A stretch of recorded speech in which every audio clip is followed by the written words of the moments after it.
दरभंगा से एक खबर, जहां पर जीतन सहनी की हत्या के पूरे मामले में घर के बाहर 10 जुलाई का एक सीसीटीवी वीडियो सामने आया। अब इस सीसीटीवी को आधार बनाकर पुलिस आगे की तहकीकात कर रही है। दरअसल सीसीटीवी में कई युवक लाठी लेकर खड़े हुए दिखाई दे रहे हैं और वो सीसीटीवी वीडियो फिलहाल आप अपनी स्क्रीन पर भी देख रहे हैं और इसी वीडियो के आधार पर पुलिस आगे की इन्वेस्टिगेशन को अंजाम दे रही है। क्या 10 जुलाई को भी कुछ हुआ था? ये वीडियो सीधे तौर पर यही सवाल खड़े करता है, क्योंकि ये वीडियो 10 जुलाई का है। अब धीरे धीरे करके वीडियो सामने आ रहा है, छानबीन आगे बढ़ रही है। फिलहाल 2 संदिग्ध पुलिस के द्वारा हिरासत में लिए गए। इसमें कई लोग आपको नजर आ रहे होंगे, हाथों में लाठी डंडे नजर आ रहे हैं। सीसीटीवी फुटेज की जांच में फिलहाल पुलिस की टीम जुट गई है। अब बड़ा सवाल यही खड़ा हो रहा है कि क्या 10 जुलाई को भी कुछ हुआ था, जिसके बाद इस हत्याकांड को अंजाम दिया गया। आपको बता दें कि मुकेश सहनी के पिता का मर्डर कर दिया जाता है। जीतन सहनी मर्डर केस में कई नए खुलासे अब सामने आ रहे हैं। मुकेश सहनी के पिता है और फिलहाल जो जानकारी मिल रही है उसके अनुसार शुरुआती जांच में सोर्सेज ये भी बता रहे हैं कि कर्जदारों ने धमकी उनको दी थी। तो देखिए, पूर्व मंत्री और वीआईपी पार्टी के प्रमुख है मुकेश सहनी। उनके पिता जीतन सहनी की हत्या कर दी जाती है। धारदार हथियार लेकर कुछ लोग उनके घर में देर रात दाखिल होते हैं, उनको धारदार हथियार के साथ में मौत के घाट उतारते हैं और फिलहाल उनका अंतिम संस्कार हो चुका है। बिहार पुलिस केस की छानबीन में जुटी हुई है, वहीं इस पूरे मामले के ऊपर सियासत भी तेज हो गई है। एक तरफ जहां गिरिराज सिंह और तमाम जो मंत्री हैं बीजेपी के, वो कार्रवाई के आश्वासन दे रहे हैं, कार्रवाई करने की बात कह रहे हैं, सख्त से सख्त कार्रवाई होगी, दोषी जो भी होगा उसको सजा सुनाई जाएगी। वहीं पप्पू यादव इस पूरे मामले को लेकर फिलहाल जो सवाल है बिहार सरकार के ऊपर, शासन के ऊपर, वो खड़े कर रहे हैं। सर्वेश ज्यादा जानकारी के साथ लेकर हमारे साथ जुड़ गए। सर्वेश, क्या कुछ अपडेट है फिलहाल, पुलिस का क्या कुछ कहना है? क्योंकि ये वीडियो कई सारे सवाल खड़े करता है और सबसे बड़ा सवाल इस वीडियो को देखने के बाद यही खड़ा होता है कि क्या 10 जुलाई को भी कुछ हुआ था? जी, निश्चित तौर पर देखिए, 10 जुलाई का वीडियो सामने आया है, सीसीटीवी फुटेज है ये, और इसमें साफ तौर पे दिख रहा है करीब 13-14 की संख्या में बारी बारी से लोग एक एक करके, पहले 2 लोग आते हैं, फिर उसके 5 लोग आते हैं, फिर उसके बाद कुछ लोग आते हैं और सबके हाथों में लाठी डंडे हैं। कुछ लोग घर के अंदर भी दाखिल होते हैं, ये भी फुटेज से साफ जाहिर होता है। 10 तारीख का ये वीडियो है और उसमें इस बात की तरफ अंदेशा ज़रूर ये जाता है कि आखिर 10 तारीख को क्या बात हुई थी जो कि इतनी संख्या में लोग लाठी डंडों के साथ वहाँ पहुँचे थे। जहाँ तक बात इस पूरे मामले में अभी तक की तहकीकात की जाए, पुलिसिया जांच की जाए, तो पुलिस की तरफ से 5 लोगों को गिरफ्तार किया गया है। थोड़ी देर में जो जगन्नाथ रेड्डी हैं वहाँ के एसपी और काम्या मिश्रा जो कि ग्रामीण एसपी हैं, ये दोनों लोग प्रेस कॉन्फ्रेंस भी कर सकते हैं, इस तरह की भी सूचना मिल रही है, क्योंकि इन लोगों का कहना है कि केस का उद्भेदन हो चुका है। जो सबसे बड़ी बात इस पूरे मामले में आ रही है, जो मुकेश सहनी के पिता जीतन सहनी हैं, वो गाँव में अकेले रहते थे। उनके बेटे अच्छे रसूखदार हैं। मुकेश सहनी के पास पैसों की कमी नहीं है, बहुत बड़े व्यवसायी हैं, मुंबई में उनका बहुत बड़ा कारोबार है और वहाँ के कारोबारी हैं, पैसों की कोई कमी नहीं है। और पिता जो थे उनके सूद पर, ब्याज पर पैसा देते थे। ये बात एक बहुत बड़ी जानकारी सामने आई है कि सूद पर पैसा वो देते थे और सूद पर पैसा कई लोगों को उन्होंने दे रखा था। इसी दरमियान जब लोग सूद नहीं चुका पाते थे तो उसके एवज में वो उनके सामान गिरवी रखवाते थे। एक बाइक जो है उनके घर में लगी हुई पाई गई थी, जिसमें कहा जा रहा है कि वो बाइक जो थी वो वैसे ही सूद लेने वालों की थी। जिन लोगों ने सूद समय पर नहीं चुकाया तो उन्होंने अपनी बाइक गिरवी रखी थी जीतन सहनी के पास, जो कि मुकेश सहनी के पिता हैं, और उसी को लेकर जो है जिस दिन हत्या हुई है उसी बात को लेकर कई लोग उनके घर पहुंचे थे। तकरीबन 4 की संख्या में लोग थे जो उनके घर पहुंचे थे और उनसे 2 दिन पहले भी, उसमें 2 लोग ऐसे हैं जिनसे 2 दिन पहले भी उनकी कहा सुनी हुई थी। और ये 4 लोग जब उनके घर पहुंचे रात में, जो कि सीसीटीवी फुटेज पुलिस के पास है, पुलिस ने अभी तक इसका खुलासा फिलहाल नहीं किया, लेकिन प्रेस कॉन्फ्रेंस में इस बात का खुलासा भी पुलिस करेगी। जो प्रेस रिलीज जारी किया गया बिहार पुलिस की तरफ से, उसमें इस बात का अंदेशा जरूर जताया गया है कि सूद के पैसे की लेन देन को लेकर यह हत्याकांड को अंजाम दिया गया है।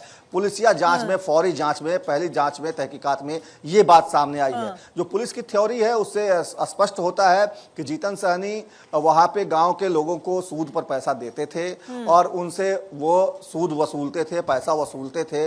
इसी दरमियान उनकी अनबन कुछ लोगों से थी और इस अनबन की वजह से उनकी जान गई है। अच्छा सर्वेश, ये तो हुई सूद पर पैसा देने की बात, और शुरुआती जांच में जो खुलासा हुआ कि ये सब कुछ इसलिए हुआ क्योंकि वो कर्ज पर पैसा देते थे। लेकिन बड़ी बात ये कि जिस एंगल पर ये सीसीटीवी कैमरा लगाया हुआ है उस एंगल से जीतन का घर साफ तौर पर देखा जा सकता है। ऐसे में जिस दिन ये लोग घुसे, जिस दिन मुख्य आरोपी घुसते हैं, हत्याकांड को अंजाम दिया जाता है, उस दिन का क्या कोई फुटेज सामने नहीं आया? उसको लेकर पुलिस का क्या कुछ कहना है? देखिए, डीवीआर और सारे सीसीटीवी फुटेज पुलिस ने जब्त कर रखा है। परसों रात की घटना है और जब इस बात की जानकारी पुलिस को मिली तो उसके बाद तत्काल पुलिस ने सीसीटीवी कैमरे के जितने फुटेज थे उसको अपने पास जब्त कर लिया और उसी के आधार पर 5 लोगों की गिरफ्तारी हुई है। 4 लोग जो उसके उनके घर में घुसे थे, उनके अलावा कुल 5 लोगों की, मतलब तकरीबन जितने भी संख्या है अपराधियों की, 2 संदिग्ध फिलहाल जो जानकारी है हिरासत में लिए गए। सर्वेश, 2 संदिग्ध हिरासत में अब तक पुलिस के द्वारा लिए गए। कुल मिलाकर आप कह रहे हैं कि 5 आरोपियों को पुलिस ने अभी तक पकड़ लिया है। ये 5 आरोपी, इनमें से क्या कोई वो आरोपी भी है जिन्होंने इस हत्याकांड को अंजाम दिया, या फिर ये वही लोग हैं जो कि वीडियो में नजर आ रहे हैं 10 जुलाई वाले? देखिए, ये 2 लोग वही हैं जिनसे उनकी 2 दिन पहले कहा सुनी हुई थी। अब इस वीडियो में क्योंकि ये चेहरा पहचानना मुश्किल है, वीडियो काफ़ी लॉन्ग डिस्टेंस से दिख रहा है बना हुआ, और उसमें शिनाख्त कर पाना मुश्किल हो रहा है कि जिनकी गिरफ्तारी हुई है क्या वो इस वीडियो में शामिल है या नहीं है।